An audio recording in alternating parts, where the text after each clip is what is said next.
अब मैं आपको प्रमाण दे देता हूँ, अब थोड़ा आप सुन हाँ, के जाइएगा ना, आपने दिखा आपका हो गया।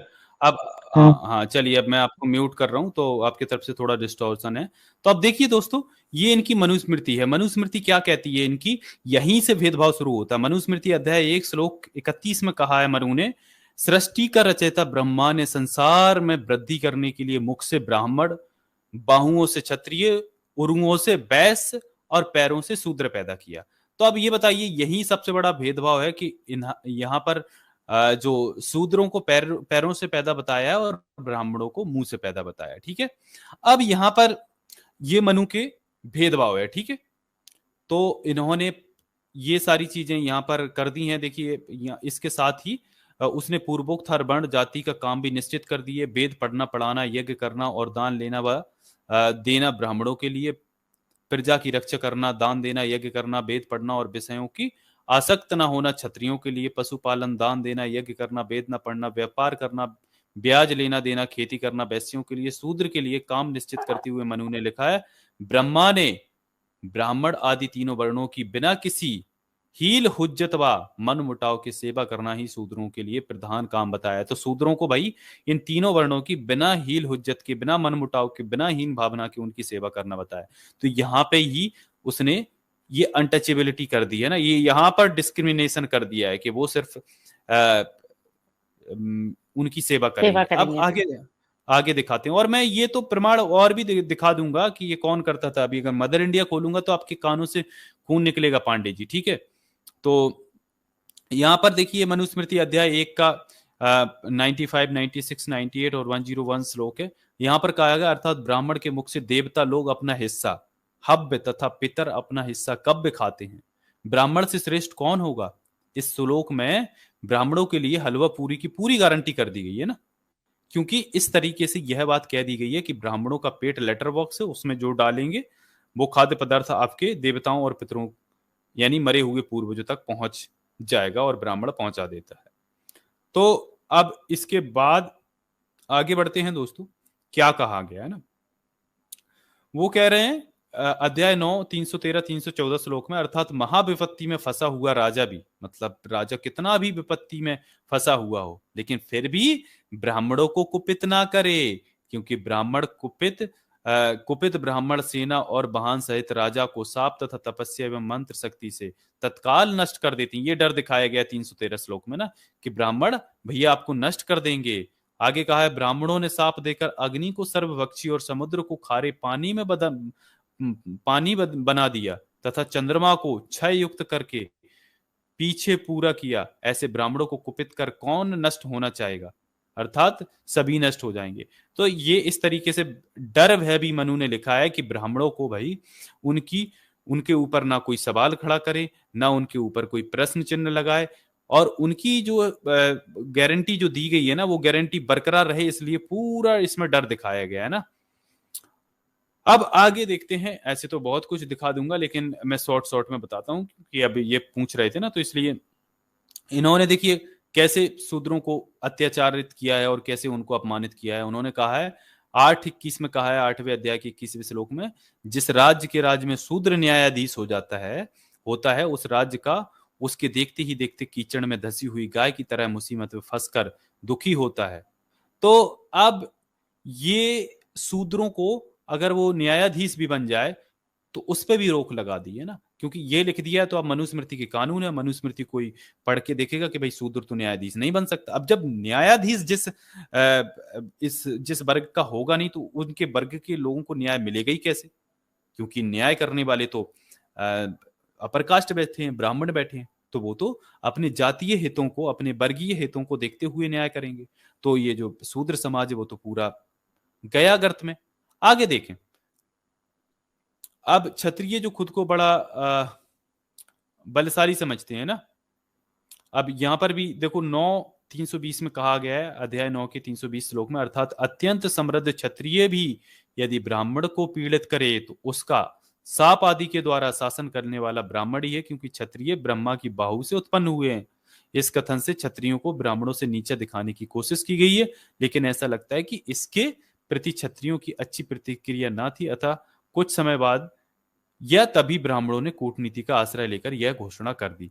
तो देखिए क्षत्रिय पहले शायद ब्राह्मणों, क्योंकि देखो कोई भी नीचा तो नहीं होना चाहेगा, सबसे ऊपर रखना चाहेगा। तो इन्होंने क्षत्रियों ने थोड़ा संघर्ष तो किया होगा ब्राह्मणों से कि भाई आपने बराबर कर लो ना मुझे। तब इन्होंने ऐसे श्लोक बनाए ना कि आप ब्राह्मणों को पीड़ित ना करें, वरना वो आपको भी नष्ट कर सकता है। और उसके बाद फिर लिपापोती करी गई है।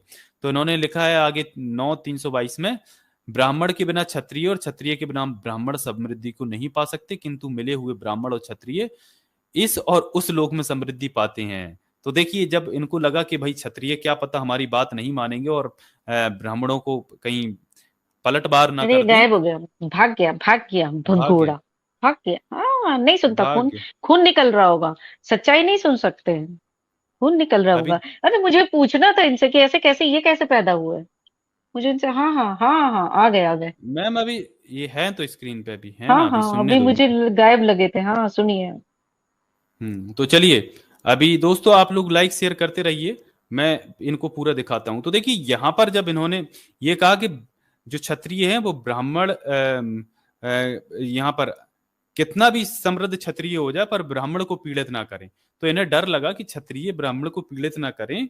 तो उन्होंने डर दिखाया कि वो सांप से आपको ब्राह्मण नष्ट कर सकता है। लेकिन इन्हें फिर भी लगा कि क्या पता क्षत्रिय ब्राह्मणों पे तख्ता पलट ना कर दें और खुद ब्राह्मणों की जगह बैठ जाएं, या ब्राह्मणों को पलटवार करके मारे ना, घसीटे ना। तो इन्होंने क्या कर दिया कि भैया कि क्षत्रिय के बिना ब्राह्मण और ब्राह्मण के बिना क्षत्रिय समृद्धि को नहीं पा सकते। तो अब जब ऐसा लिख देंगे तो क्षत्रियों को भी लगेगा कि हाँ यार चलो ये हम एक दूसरे के पूरक हैं। तो इसमें इन्होंने लीपापोती कर ली है और श्रेष्ठता को फिर भी अक्षुण्ण बनाए रखा है ना।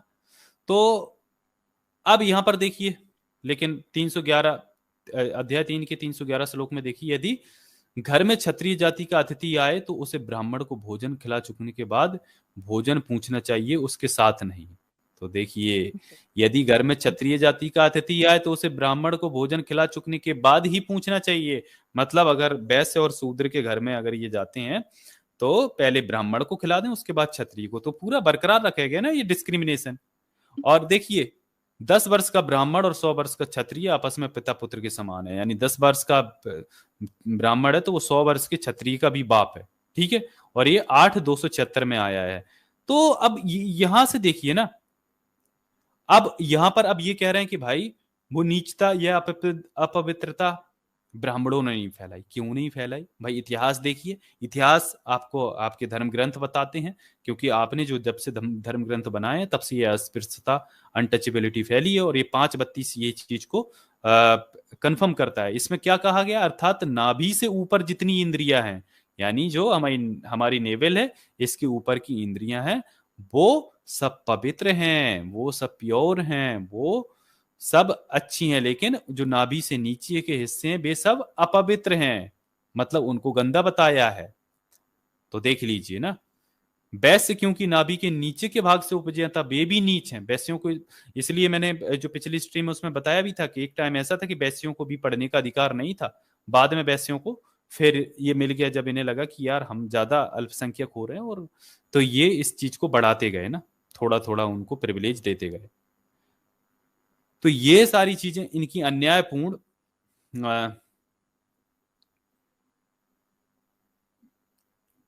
हाँ, और देखिए इसमें ओह, देखिए ये भी देखिए 11वें अध्याय के 13वें श्लोक में क्या है। मनुस्मृति में आज की सभी अनुसूचित जातीय, जनजातीय और पिछड़ी श्रेणियों के लोग यानी शूद्रों के साथ ब्राह्मण को मनमाना और निर्दयतापूर्ण व्यवहार करने की असीम छूट है। शूद्र शूद्र ने चाहे ब्राह्मण का कुछ भी बिगाड़ा हो या नहीं, ब्राह्मण उसे मनमाने ढंग से पीड़ित और दंडित कर सकता है। ये मनु का आदेश है। ठीक है। और आगे 10:29 में कहा गया, धन उपार्जन के उपार्जन में समर्थ शूद्र को भी धन संग्रह नहीं करना चाहिए, क्योंकि धन को प्राप्त कर वह ब्राह्मणों को ही पीड़ित करेगा। तो यानी यहाँ पर लिखा गया है कि शूद्रों को धन संग्रह नहीं करना चाहिए, क्योंकि अगर वो धनवान हो जाएगा और वो संपन्न हो जाएगा तो फिर वो पैसा रहेगा, सब कुछ रहेगा, तो वो ब्राह्मणों को नहीं दबेगा। तो यानी अगर वो धन में आगे बढ़ेगा तो ब्राह्मणों को ही पीड़ित करने लगेगा, इसलिए उसको धन संग्रह नहीं करना चाहिए। और तो और क्या देखोगे आप, और 8 417 में कहा गया ब्राह्मण के लिए उचित है कि वह शूद्र का धन बिना किसी भय व संकोच के ले ले, क्योंकि शूद्र का अपना कुछ भी नहीं है, उसका धन उसके मालिक के द्वारा हरण करने योग्य है। ये देखिए आपका ये क्या है, आपकी मनुस्मृति है। और दोस्तों अंग्रेजों ने सन 1795 में शूद्रों को धन रखने का अधिकार दिया था। उससे पहले शूद्रों को अपनी संपत्ति रखने का, धन रखने का अधिकार नहीं था। एक्ट 1795 जाके, जिसको यकीन नहीं है पढ़ लीजिए, ठीक है। और ये भाई साहब पांडे जी आप भी जाके पढ़ लीजिए इतिहास, आप क्या हमें बताओगे ना। तो इसमें देखिए और क्या लिखा गया है 8 413 में, ब्राह्मण को यदि कोई दुर्वचन कहे तो उसे जुर्माने और मृत्यु दंड का अधिकारी होता है। मतलब अगर कोई गलत शब्द भी बोल दे तो वो सीधा मृत्यु दंड का अधिकारी हो गया ना। तो इसमें लिखा गया है, देखो, यदि किसी ब्राह्मण को कोई क्षत्रिय दुर्वचन कहे तो 100 पण का दंड दें, इसी अपराध के लिए वैश्य को 150 पण का, और अगर शूद्र इस अपराध को करे तो उसको इस कारण के लिए उसका वध कर देना चाहिए, यानी उसकी हत्या कर दो। तो ये देखिए आपका डिस्क्रिमिनेटरी, ये आपका कानून की व्यवस्था, ये आपकी मनुस्मृति है। तो ये देखिए यदि ब्राह्मण पर कोई शूद्र दारुण वचन से आपेक्ष करे तो शूद्र की जीव काट उसे दंडित करना चाहिए। ये आपकी मनुस्मृति 8वां 268वां श्लोक कहते हैं, ब्राह्मण की जाति उसके नाम का उच्चारण करे, यज्ञदत्त तुम नीच ब्राह्मण हो, ऐसा कहकर कटु वचन कहने वाले शूद्र के मुख में आग से लाल हुई 10 अंगुल की लंबी लोहे की कील डालनी चाहिए। आपकी मनुस्मृति 8 270 कहता है। ब्राह्मण को शूद्र जिस अंग से मारे राजा उस अंग को कटवा दे, जो शूद्र हाथ उठाकर या लाठी से मारे उसका हाथ कटवा दे, पैर से मारने वाले को पैर कटवा दे। ब्राह्मण यदि कोई शूद्र गर्भपूर्वक उपदेश दे तो शूद्र के मुंह में कान में उबला हुआ तेल डलवा दे। मतलब अगर कोई जो शूद्र है वो गर्भपूर्वक ब्राह्मण को उपदेश दे, अगर वो पढ़ा लिखा है या मतलब वो उसके पास बुद्धि विवेक है, अगर वो शूद्र ब्राह्मण के सामने उपदेश देता हुआ बोल भी दे तो उसके मुंह में उबला हुआ तेल डलवा दे। ये आपकी मनुस्मृति कहती है। मैं आपको यहाँ पढ़ाने बैठूंगा ना तो ये आपकी सारी परतें खुल जाएंगी मनुस्मृति, जाके एक बार पढ़ लो। तो